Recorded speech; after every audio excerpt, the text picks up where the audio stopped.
बिस्मिल्लाहिर्रहमानिर्रहीम। अस्सलाम वालेकुम व्यूअर्स, आई होप आप सब अल्लाह ताला के फजल करम से बिल्कुल ठीक ठाक होंगे।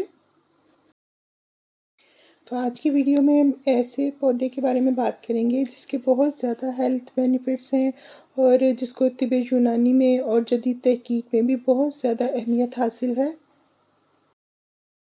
तो इसका ज़िक्र इस्लामी रिवायात में भी मिलता है और कुरान पाक में भी इसका ज़िक्र किया गया है और इसको जन्नत का पौधा भी कहा जाता है। तो ये जन्नत का पौधा न्याज़बो कहलाता है। इस पौधे को उर्दू में न्याज़बो, इंग्लिश में बेसल और अरबी में रेहान कहते हैं। तुलसी, न्याज़बो और पुदीना एक ही फैमिली से ताल्लुक़ रखते हैं ये तीनों पौधे और इन तीनों पौधों की बहुत ज़्यादा अफ़ादियत है। इंसानी सेहत के लिए बहुत ज़्यादा ये फ़ायदेमंद है।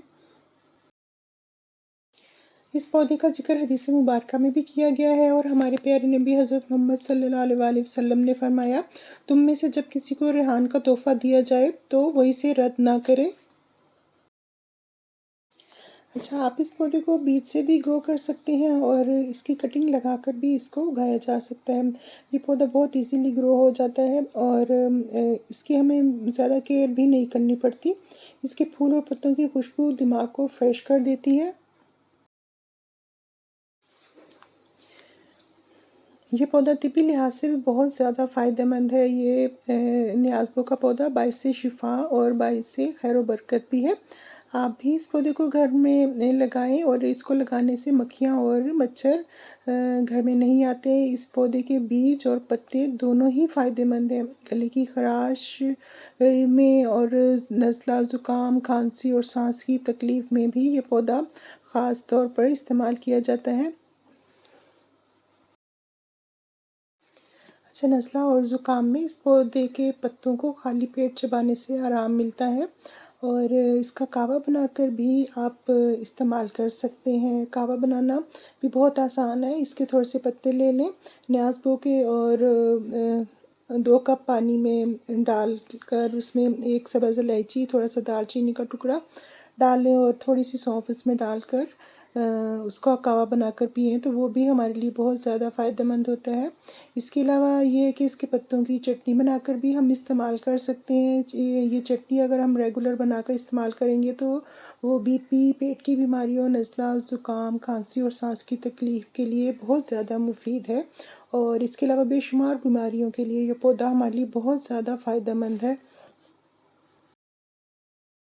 इसकी चटनी के लिए न्याज़बो के चंद पत्ते, लहसुन के चंद जवे, सब्ज़ मिर्ची और सब्ज़ धनिया डालकर जिस तरह हम आम चटनी बनाते हैं धनिया पुदीने की, उसी तरह से इसकी चटनी भी बारीक पीस कर बना लें और उसको आप खाने के साथ इस्तेमाल करें तो ये चटनी जोड़ों के दर्द के लिए बेहद मुफीद होती है।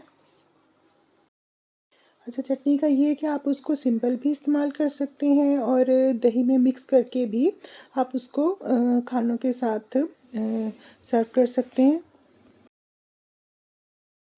तो देखने में ये बहुत खूबसूरत पौधा है और इसके पत्ते और फूल दोनों से मुसलसल खुशबू आती रहती है। तो जब आप इस पौधे को टच करते हैं या इसके पत्तों को तोड़ते हैं तो आपके हाथों में से भी बहुत भीनी-भीनी सी खुशबू आना शुरू हो जाती है। तो जब भी इसके बीज बनना शुरू होते हैं तो इस तरह से बहुत ही खूबसूरत सा कलर इनका आता है और उसके बाद भी इसमें इस तरह के सफ़ेद छोटे-छोटे फूल निकलते हैं। जब ये फूल ड्राई हो जाते हैं तो ये मुकम्मल ग्रीन हो जाता है। तो ये देखिए,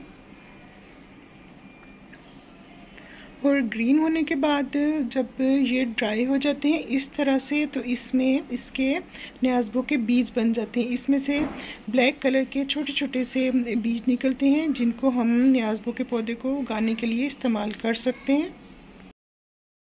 अच्छा, आमतौर पर इसको मार्च और अप्रैल के महीने में ग्रो किया जाता है इस पौधे को और बरसात के मौसम में इसकी ग्रोथ बहुत अच्छी होती है और ये पौधा बहुत अच्छे से फलता फूलता है। जहाँ पर ये न्याज़बो का पौधा होता है वहाँ पर मक्खी, मच्छर और कीड़े-मकोड़े वगैरह भी नहीं आते और इसकी खुशबू ना सिर्फ हवा को मुअत्तर करती है बल्कि घर की फ़िज़ा से मनफ़ी असरात भी ख़त्म होते हैं। न्याज़बो के पौधे में से अहम तेल निकाला जाता है जो बहुत सी अद्वियात में इस्तेमाल होता है और अगर आप शुगर के पेशेंट हैं और आपका शुगर लेवल बहुत ज़्यादा है, कंट्रोल नहीं हो रहा, तो आप न्याज़वो के चंद पत्ते लें और इनको धोकर रोज़ाना चबा लें। 1 माह के मुसलसल इस्तेमाल से आपका शुगर लेवल कंट्रोल हो जाएगा। मच्छर, मक्खी और कीड़े-मकोड़ों को इसकी खुशबू बिल्कुल भी पसंद नहीं होती।